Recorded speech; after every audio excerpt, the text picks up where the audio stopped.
Hello, welcome you all to अवगव। GSI mains के 3 parts हैं। आपको 3 पेपर में अपीयर होना पड़ेगा। Each is of 200 marks. उनमें से जो पेपर थर्ड है that is of organic chemistry and analytical chemistry. 100 marks आएगा from organic chemistry and 100 marks रहेगा फ्रॉम एनालिटिकल केमिस्ट्री। और एनालिटिकल पार्ट के सिलेबस में there is a topic called thermal methods of analysis. Normally thermal methods of analysis के अंदर बहुत कुछ आता है। टीजी यानी कि thermogravimetric analysis, DTA which is differential thermal analysis, उसके बाद डीएससी यानी कि differential scanning calorimetry, etcetera etcetera. So what is the general conception of thermal methods of analysis? इसको हमें क्यों जरूरत पड़ता है? क्योंकि every analytical technique has only one goal. Goal क्या है?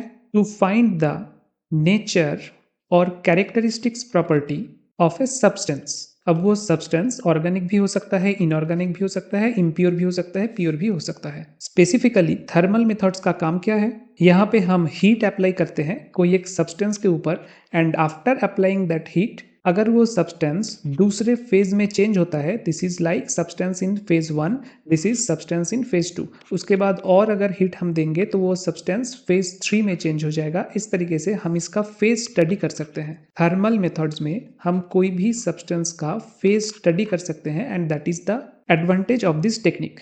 तो आप अगर लैंग्वेज में इसको डिस्क्राइब करोगे तो आपको क्या लिखना पड़ेगा? The methods which are based on change in physical and और केमिकल प्रॉपर्टीज। ये जो फ्रेज है एंड और इसको आप ध्यान से देखना। ये इम्प्लाई करता है कि आप फिजिकल प्रॉपर्टीज को भी चेंज कर सकते हो हीट देकर, या फिर केमिकल प्रॉपर्टीज को भी चेंज कर सकते हो हीट देकर, या फिर दोनों ही प्रॉपर्टीज को चेंज कर सकते हो। जैसे कि इसके पहले ये फ्रेज आपने कहाँ पे सुना था? रिसेंटली बीएआरसी बाबा एटॉमिक रिसर्च सेंटर का जो साइंटिफिक ऑफिसर का पोस्ट निकलता है वहां पे क्या एलिजिबिलिटी क्राइटेरिया है कि या तो आपके पास गेट स्कोर होना चाहिए या फिर उनका जो खुद का रिटन एग्जाम है उसमें आपको क्वालिफाई होना है, या तो फिर आप दोनों ही कर सकते हो। तो उसका एडवर्टाइजमेंट में कैसे लिखा रहता है? एंड और।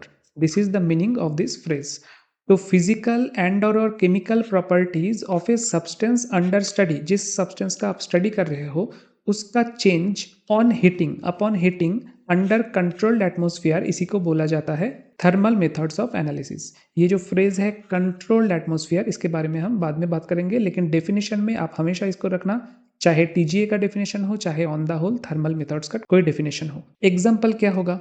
नॉर्मल एग्जाम्पल आप एक ले सकते हो, जैसे कि शुगर। शुगर क्या है? एक ऑर्गेनिक सब्सटेंस है। You can represent sugar like C12H22O11। तो शुगर को अगर हम हीट करेंगे तो फर्स्ट क्या होगा? That will converted into A melting phase. तो ये है फेज 2 ऑफ शुगर। ये था सबसे पहले क्रिस्टलाइन फेज 1। और भी अगर ज्यादा हीट हम देते हैं then we will get a brown caramel like thick liquid. ये जो थिक लिक्विड है ब्राउन कलर का, दैट इज शुगर्स फेज 3। और इसके बाद भी अगर हम इसको हीट अप्लाई करेंगे तो finally what will get? We will get pure carbon, black colour का carbon, and this is the end phase of sugar upon heating. Now mostly physical properties में क्या आता है? दो चीज आता है, melting point and boiling point. आपको याद रखना होगा कि melting point and boiling point ये दोनों ही इनहेरेंट प्रॉपर्टीज है सब्सटेंस का। इनहेरेंट प्रॉपर्टीज मतलब फंडामेंटल प्रॉपर्टीज, या फिर आप कह सकते हो कैरेक्टरिस्टिक प्रॉपर्टीज। अगर कोई सब्सटेंस प्योर है उसका एक ही मेल्टिंग पॉइंट रहेगा पर्टिकुलर, उसका एक ही डेफिनिट बॉइलिंग पॉइंट रहेगा। चाहे आप उसको हीटिंग कॉयल से हीट कर लो, या फिर आप उसको ऑयल बाथ में हीट कर लो, या फिर आप उसको वाटर बाथ में हीट कर दो, या फिर डायरेक्ट रेडिएशन अप्लाई कर दो, फिर भी आपको same to same melting point and boiling point मिलेगा if the substance is pure. तो ये क्या हुआ? थर्मल स्टडीज का, ये जो हम थर्मल टेक्निक अप्लाई करते हैं उसका बेनिफिट हुआ। This is one of the benefit of thermal studies कि हम जिस प्रॉपर्टीज को स्टडी करते हैं दोज आर द कैरेक्टरिस्टिक्स और fundamental properties of the substances. Now what we can benefit from thermal studies? Thermal analysis of any substance करने के बाद हमें बेनिफिट क्या होता है? इसका मतलब इसको हम ऐसे रिफ्रेश कर सकते हैं इस क्वेश्चन को कि हम क्या क्या क्वांटिटी या फिर क्या क्या क्वालिटी मेजर कर सकते हैं जिसके लिए थर्मल एनालिसिस में हम इतना इंटरेस्टेड हैं।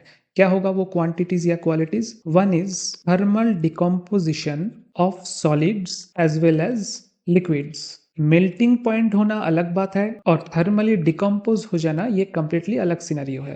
तो अगर कोई सॉलिड नॉर्मली मेल्ट हो रहा है या फिर थर्मली डिकम्पोज हो रहा है या फिर कोई लिक्विड नॉर्मली बॉयल हो रहा है या फिर डिकम्पोज हो रहा है, वो हमको पता चलता है from TGA technique, thermogravimetric analysis technique. Next we can know about solid solid या फिर सॉलिड गैस केमिकल रिएक्शन। मैंने कहा था कि कंट्रोल्ड कंडीशन करके एक टर्म है, उसके बारे में हम बाद में बात करेंगे।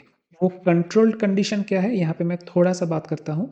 कंट्रोल्ड कंडीशन मतलब अगर कोई सॉलिड या लिक्विड को हम हीट प्रोवाइड करते हैं तो वो सॉलिड या लिक्विड या तो मास गेन करता है या फिर मास लॉस करता है। और ये दोनों केसेस में इंपॉर्टेंट रोल होता है सॉलिड सॉलिड या फिर सॉलिड गैस केमिकल रिएक्शन का। एंड इसीलिए थर्मोग्रेविमेट्रिक एनालिसिस जब भी हम करते हैं, हम कंट्रोल्ड कंडीशन में इसको परफॉर्म करते हैं। Next advantage is material specification. Material specification कुछ नहीं है, ये प्योरिटी है। इसको आप लिख सकते हो मटेरियल प्योरिटी एंड आइडेंटिफिकेशन। अगर कैरेक्टरिस्टिक्स प्रॉपर्टी पता चल जाए तो इजीली आप उस मटेरियल को आइडेंटिफाई कर सकते हो। So material characterization and identification के लिए ये बेनिफिशियल है स्टडी। नेक्स्ट हम स्टडी कर सकते हैं एड्जॉर्प्शन बिहेवियर और adsorption capacity of the material. And lastly जो मैंने पहले ही बताया था, फेज ट्रांजिशन हो रहा है या नहीं हो रहा है, कितने बार फेज ट्रांजिशन हो रहा है, those also can be studied by thermogravimetric analysis. So finally ये टेक्निक हमें क्या हेल्प करता है, फाइनली इट मतलब TGA थर्मल ग्रेविमेट्रिक एनालिसिस या फिर normal thermal study, it helps to understand the nature of both organic as well as inorganic compounds. साथ में पॉलीमर को भी ये आइडेंटिफाई करने में हेल्प करता है। देन ग्लास लाइक मटेरियल्स, सिर्फ इतना ही नहीं, अगर आपके पास कोई मेटल है, सो मेटल ऑल्सो सेमीकंडक्टर्स, इन सब टाइप के मटेरियल को आइडेंटिफाई करने में या फिर उसका नेचर डिटेक्ट करने में TGA हेल्प करता है। और साथ में क्या करता है, इट कैन इवन डिटेक्ट और predict the proper storage and handling technique. आप किस तरीके से कोई मटेरियल को स्टोर करोगे या हैंडल करोगे, वो भी आपको पता चल जाएगा। प्रॉपर हैंडलिंग या storage technique for the respective substance. Now thermal studies के अंदर सिर्फ TGA तो नहीं है, मैंने पहले ही बताया था कि thermogravimetric analysis is a special type of thermal study. इसके साथ DTA भी है, DSC भी है, एटसेट्रा बहुत टाइप का स्टडीज है। तो उनके नेचर के बारे में एक ब्रीफ इंफॉर्मेशन आपको पता होना चाहिए। सबसे पहले name of the technique, this is name of the technique. ये है एब्रिविएशन फॉर, मतलब वो जो नाम है, फॉर एग्जाम्पल यहाँ पे अगर मैं TG लिखता हूँ तो TG का फुल फॉर्म क्या है, इसका फुल फॉर्म है थर्मोग्रेविमेट्रिक एनालिसिस, दिस इज TGA, और इसको हम TG भी बोलते हैं, थर्मोग्रेविमेट्रिक एनालिसिस। देन थर्ड कलम में है प्रॉपर्टीज विच इज मेजर्ड। इस स्टडी में हम कौन सा प्रॉपर्टी को मेजर करेंगे, हमने पहले ही कहा था कि हम फिजिकल एंड और केमिकल प्रॉपर्टीज को स्टडी कर सकते हैं। तो स्पेसिफिकली TGA में क्या होता है, TGA में वी स्टडी द मास कितना चेंज होता है अपॉन हीटिंग। ये जो प्रॉपर्टी है विच इज मेजर्ड, ये है हीटिंग के साथ साथ कितना चेंज होता है अपॉन हीटिंग, ठीक है।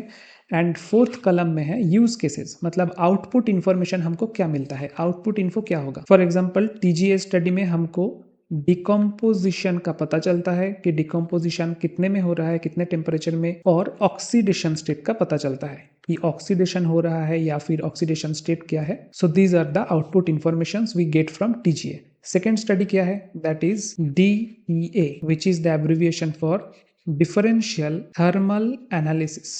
डिफरेंशियल थर्मल एनालिसिस, इसमें हम स्टडी करते हैं temperature difference, that is delta T, और आउटपुट इंफॉर्मेशन हमको मिलता है about phase change and any kind of reactions which are happening or not happening in the medium. Third is DSC, stands for differential scanning calorimetry. Calorimetry word से ही आपको पता चल जाना चाहिए कि यहाँ पे हम मेजर करेंगे पावर डिफरेंस और heat flow difference. Heat flow और पावर डिफरेंस, हमें इंफॉर्मेशन मिलता है about enthalpy change, phase change and also reactions. Finally there is another kind of study called TT का फुल फॉर्म क्या है, थर्मोमेट्रिक टाइट्रेशन। थर्मोमेट्रिक टाइट्रेशंस कौन सा property major करते हैं, यहाँ पे हम एंथैल्पी को मेजर करते हैं, दैट इज H। और हमको पता क्या चलता है कि कोई एसिड बेस रिएक्शन हो रहा है कि नहीं, and this is also applicable for non aqueous systems. So ये कुछ थर्मल एनालिटिकल टेक्निक है। अब हमारे सिलेबस में क्या है, particularly thermogravimetric analysis which is mostly used in the world because of its simplicity. Simplicity क्या है, आप देखो थर्मोग्रेविमेट्रिक एनालिसिस में या फिर टीजीए टेक्निक में क्या होता है, study of mass change of a material on heating under A control condition. बस आपको बस मास चेंज नोटिस करना है। एंड स्पेसिफिकली अगर मैं कहूँ तो देयर इज मास लॉस, इसको हम रिकॉर्ड करते हैं, हम वाई एक्सिस में मास लॉस को रिकॉर्ड करते हैं। और अगर मास गेन होता है, मैंने कहा था कि दो टाइप का चेंज हो सकता है, या तो मास डिक्रीज हो जाएगा या फिर इंक्रीज हो जाएगा। फॉर एग्जांपल अगर हमारे पास एक पर्टिकुलर सॉलिड है एंड वो फेज 2 में जाता है फेज 1 से, एंड इन दैट प्रोसेस कुछ गैस को या फिर सॉलिड को रिमूव करता है, तो क्या हो जाएगा, मास लॉस हो जाएगा। लेकिन अगर रिएक्शन या फिर हीटिंग के वक्त कुछ गैस को वो अपने अंदर एब्जॉर्ब कर लेता है, देन फेज 2 में जाने के बाद क्या हो जाएगा, मास गेन हो जाएगा इसका। So mass gain and mass loss दोनों को ही टीजीए में एज मास लॉस हम रिकॉर्ड करते हैं। तो मास लॉस अगर नेगेटिव आ गया, इसका मतलब मास गेन हुआ है। Simple technique. अब सिर्फ अगर थर्मोग्रेविमेट्रिक एनालिसिस यानी कि टीजीए के बारे में आपको लिखने दिया जाए और उसका मार्क्स हो 5 मार्क्स, देन इतना सा पैराग्राफ लिखने से नहीं चलेगा, आपको साथ में और भी कुछ इन्फॉर्मेशन देना पड़ेगा। फॉर दैट आप क्या क्या इन्फो दोगे, आप पैराग्राफ के तौर पे भी लिख सकते हो, लेकिन मैं प्रेफर करता हूँ बुलेट्स एंड नंबरिंग के तौर पे इन्फो देना, बिकॉज वो मार्क्स ज्यादा कैरी करता है। जैसे कि आप बता सकते हो, इन टीजीए स्टडी यानी कि थर्मोग्रेविमेट्रिक एनालिसिस स्टडी, एक continuous graph of mass change against temperature is obtained, but for that the substance under study, जिस सब्सटेंस को आप स्टडी कर रहे हो, the substance under study must be heated in a uniform rate. मैंने आपको कहा था कि कंट्रोल्ड कंडीशन इस फ्रेज के अंदर बहुत कुछ आता है। One of the controlled condition is uniform rate of heating होना चाहिए। ये आप बुलेट्स नंबरिंग में बता सकते हो। फिर नेक्स्ट पॉइंट में आप क्या दोगे, नेक्स्ट पॉइंट में यू में mention that sometimes we may plot time instead of temperature। हमने अभी अभी क्या देखा था कि हम टेम्परेचर को प्लॉट करते हैं अगेंस्ट द मास चेंज, लेकिन कभी कभी हम मास चेंज को टाइम के अगेंस्ट भी प्लॉट कर सकते हैं instead of temperature. Then next point, in TG curve the ordinate क्या है, ordinate is nothing but Y axis, denotes the mass loss, and in the abscissa क्या है, this is nothing but x axis। तो in the x axis we plot क्या होगा, either temperature और time. Now next point is very important, आपको बताना है कि ये जो ग्राफ है that should be and must be continuous. The TG curve must be continuous, मतलब आप अगर इनिशियल टेम्परेचर Ti से स्टडी करना शुरू किए हो कोई भी सब्सटेंस को, तो अप टू TF में बीच में आप कोई भी गैप नहीं दे सकते। तो फाइनल टेम्परेचर तक आपको एक कंटिन्यूअस कर्व स्टडी करना होगा। नेक्स्ट पॉइंट में एक इंपॉर्टेंट चीज आप मेंशन कर सकते हो, उसके लिए पहले आपको समझा देता हूँ। फॉर एग्जांपल कोई एक सब्सटेंस है विच इज इन फेज 1, कुछ सर्टेन अमाउंट का टेम्परेचर इंक्रीज करने के बाद इट गेट्स डिकम्पोज्ड। ठीक है, ये डिकम्पोज हो जाता है। फॉर एग्जाम्पल पर्टिकुलरली इसका जो चेंज है वो 0 डिग्री सेंटीग्रेड से शुरुआत है और 100 डिग्री सेंटीग्रेड पे खत्म है। लेकिन आप जो इनिशियल टेम्परेचर और फाइनल टेम्परेचर में इसको टारगेट करोगे वो 0 डिग्री एंड 100 डिग्री नहीं भी हो सकता है। फॉर एग्जांपल आप इसको 50 डिग्री सेंटीग्रेड से शुरू कर सकते हो थर्मोग्रेविमेट्रिक एनालिसिस, और फाइनल टेम्परेचर आपका हो सकता है 150 डिग्री सेंटीग्रेड। तो इन दैट पर्टिकुलर केस अगर मैं इसको प्लॉट करूं, फॉर एग्जांपल वाई एक्सिस में क्या रहता है, मास, एंड एक्स एक्सिस में है temperature. Suppose this is 0 degree centigrade, यहाँ पे 0 डिग्री सेंटीग्रेड है, and this is 100 degree centigrade. तो इसका ग्राफ होना चाहिए कि यहाँ से डिकम्पोजिशन शुरू हुआ है और यहाँ पे डिकम्पोजिशन खत्म हुआ है, उसके बाद ये पैरेलल लाइन देगा आपको। बट हमने एक्सपेरिमेंट शुरू किया है फ्रॉम 50 डिग्री सेंटीग्रेड और हमारा फाइनल टेम्परेचर है 150 degree centigrade. In that case हमको बस ये वाला कर्व मिलेगा, and that is why our final point about TG is कि the term decomposition temperature is not definite in a TG curve or TGA analysis. Rather, we should use the term we use the term procedural. हम जो process apply कर रहे हैं, procedural decomposition temperature, ये term को हमें use करना चाहिए। Instead of decomposition temperature we should use procedural decomposition temperature. अब नेक्स्ट सिलेबस में क्या है, इंस्ट्रूमेंटेशन। इंस्ट्रूमेंटेशन ऑफ टीजीए में सबसे पहले आपको जानना पड़ेगा कि थर्मोग्रेविमेट्रिक एनालिसिस के लिए जो इंस्ट्रूमेंट हम यूज करते हैं उसका नाम क्या है, थर्मोबैलेंस।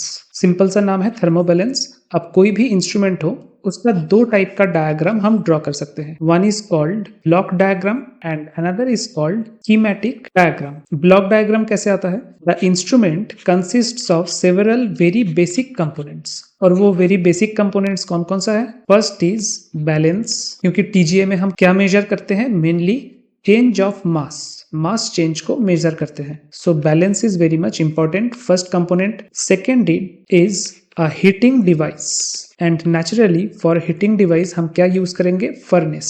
थर्ड कंपोनेंट इज, ये जो फर्नेस हमने यूज किया हीटिंग के लिए, उस हीटिंग को मेजर भी करना पड़ेगा और कंट्रोल भी करना पड़ेगा। So unit for measurement and controlling the furnace, मतलब सिंपली एक टेम्परेचर मेजरर एंड कंट्रोलर का जरूरत है। फाइनली हमें क्या चाहिए, एक recorder. We need a recorder to automatically recording the mass change with the change of temperature, या फिर मैंने क्या कहा था कि कभी कभार हम टाइम के अगेंस्ट भी प्लॉट करते हैं मास चेंज को। सो चेंज इन टाइम या फिर चेंज इन टेम्परेचर के साथ मास चेंज को रिकॉर्ड करने के लिए फाइनली एक रिकॉर्डर हमें चाहिए। These are some basic components, और इन बेसिक कंपोनेंट्स को टुगेदरली हम ऐसे रिप्रेजेंट कर सकते हैं। The basic components together forms a block diagram। अब इस block diagram में कौन सा component क्या शो करता है, for example this unit is for atmosphere control। left hand side में this denotes furnace temperature controller।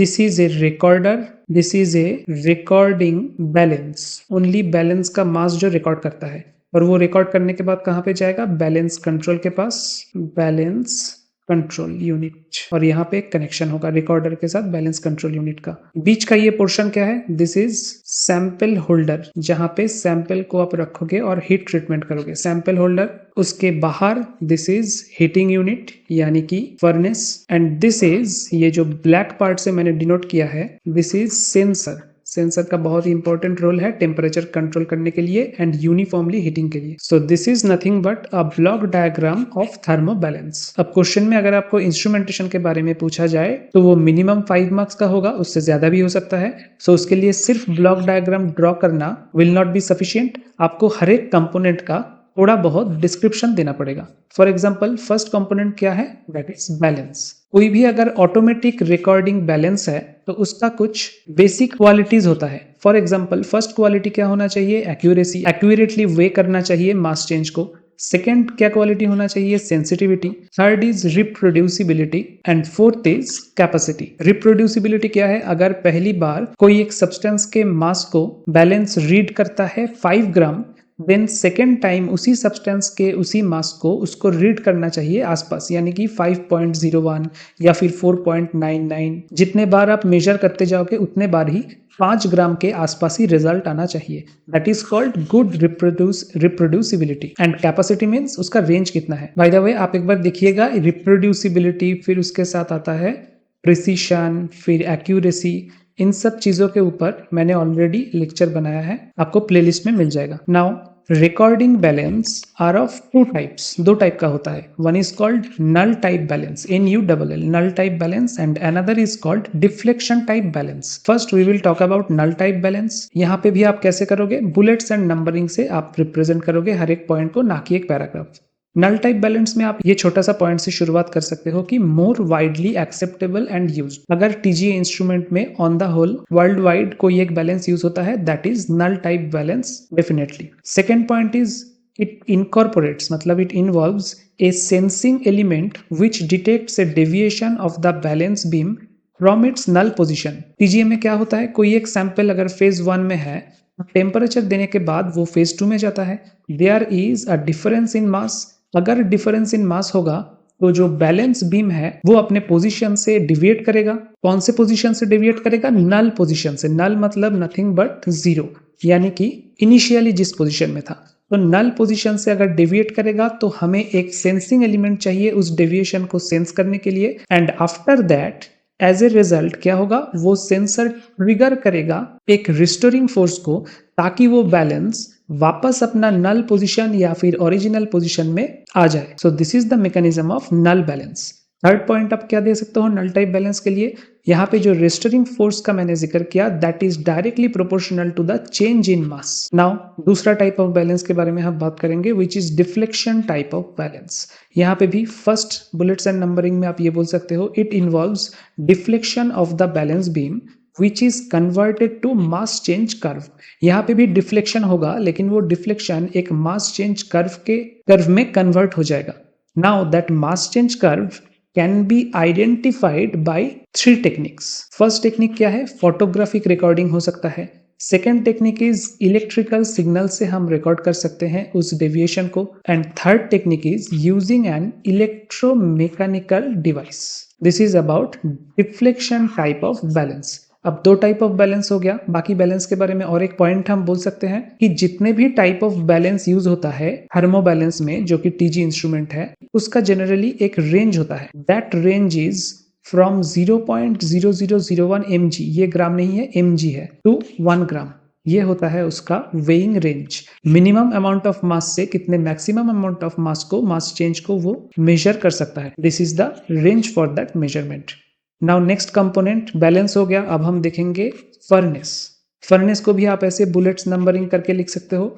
The furnace and the control system must be designed to produce a linear मतलब uniform heating rate over the whole range of operating temperature.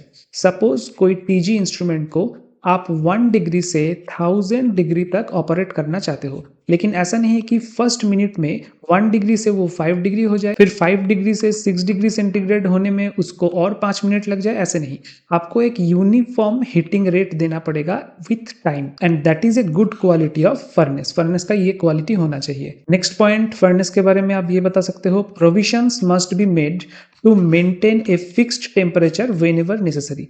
जब भी कोई substance का melting होता है या फिर बॉइलिंग होता है, वो बॉइलिंग या मेल्टिंग अगर 1 मिनट तक चले या फिर 30 सेकेंड्स तक चले, कंप्लीट सब्सटेंस मेल्ट होने तक या बॉयल होने तक, तो वो टेम्परेचर क्या रहता है उस टाइम में, कांस्टेंट रहता है, टेम्परेचर का कोई चेंज नहीं होता है। सो जब भी इस टाइप का सिचुएशन आए, ए fixed temperature must be maintained by the furnace. Third point क्या है, फर्नेस मैक्सिमम कितना अमाउंट तक हीट कर पाएगा, यानी कि उसका मैक्सिमम लिमिट कितना डिग्री सेंटीग्रेड होगा, वो किसके ऊपर डिपेंड करता है, हम कौन सा हीटिंग मटेरियल को फर्नेस में यूज करते हैं उसके ऊपर। फॉर एग्जांपल कांथल वेयर, इसके बारे में आपने सुना होगा। This is very good. ये 950 degree centigrade to 1000 degree centigrade तक इजीली ऑपरेट कर सकता है। Then there is nichrome wire. तो किस टाइप के मटेरियल आप फर्नेस में यूज कर रहे हो उसके ऊपर डिपेंड करेगा range of temperature. Then final point about furnace, generally जितने भी टीजी इंस्ट्रूमेंट है वहां का टेम्परेचर रेंज रखा जाता है एम्बिएंट टेम्परेचर से, यानी कि रूम टेम्परेचर से 2000 डिग्री सेंटीग्रेड तक, इससे ज्यादा जरूरत नहीं होता है। Next is temperature measurement unit. Temperature measurement unit is made up of thermocouples basically. अब थर्मोकपल्स में भी टाइप होता है। फॉर एग्जाम्पल अगर हम क्रोमेल एलुमेल ये थर्मोकपल को यूज करें तो हम टेम्परेचर मेजर कर सकते हैं अप टू 180 डिग्री सेंटीग्रेड तक, लेकिन अगर हम प्लैटिनम रोडियम के एलॉय थर्मोकपल को यूज करें then we can measure temperature up to 1750 degree centigrade. अब टेम्परेचर मेजरमेंट यूनिट के बाद क्या यूनिट जरूरी है हमारे लिए, कंट्रोल यूनिट। एक कंट्रोल यूनिट बहुत इंपॉर्टेंट है। Temperature is controlled by using a program controller consisting of 2 thermocouple arrangement. अगर 2 थर्मोकपल होता है तो हमारे डिजायर्ड टेम्परेचर आने पर क्या होता है, एक थर्मोकपल दूसरे थर्मोकपल से अलग हो जाता है। Then we get a cut off point, that is why control unit is necessary. Now finally एक इंस्ट्रूमेंट का फाइनल डिवाइस क्या होता है, रिकॉर्डर। जनरली 3 टाइप के रिकॉर्डर है टीजीए इंस्ट्रूमेंट के लिए, दैट इज कॉल्ड थर्मोबैलेंस। एक है मीटर टाइप रिकॉर्डर, फिर उससे अच्छा क्वालिटी का क्या आया था, ग्राफिक रिकॉर्डर, एंड उसके बाद डायरेक्ट डिटेक्शन के लिए XY रिकॉर्डर। XY रिकॉर्डर मतलब एक्स एक्सिस में वो टाइम या फिर टेम्परेचर को प्लॉट करता है एंड Y एक्सिस में वो मास चेंज को प्लॉट करता है। बट प्रेजेंटली अभी के डिजिटल सिनेरियो में micro processor controlled fine digital data recorder is in vogue. मतलब ये यूज होता है, इज इन वोग। यहाँ पे इसका मतलब ही है इज इन फैशन और frequent use. So this is all about instrumentation of TGA instrument. Block diagram मेरे ख्याल से आप लोगों ने ड्रॉ कर लिया होगा और एक बार मैं यहाँ पे रखता हूँ अगर आप स्क्रीनशॉट लेना चाहते हो तो। अब मैंने कहा था कि ब्लॉक डायग्राम के साथ और एक टाइप का डायग्राम होता है which is called schematic diagram. Schematic diagram थोड़ा टफ होता है, आप इसको ड्रॉ कर सकते हो, स्क्रीनशॉट ले सकते हो इसका, बट आई विल सजेस्ट कि एग्जाम में अगर आपको खुद से ड्रॉ करना है तो आप ब्लॉक डायग्राम ही ड्रॉ कीजिएगा। This is the schematic diagram of PV instrument which is called thermobalance. So thermogravimetric analysis का अभी भी कुछ पोर्शन बाकी है, नेक्स्ट 1 या 2 लेक्चर में ये मैं फिनिश कर दूंगा। आज के लिए इतना ही, thanks and have a nice day.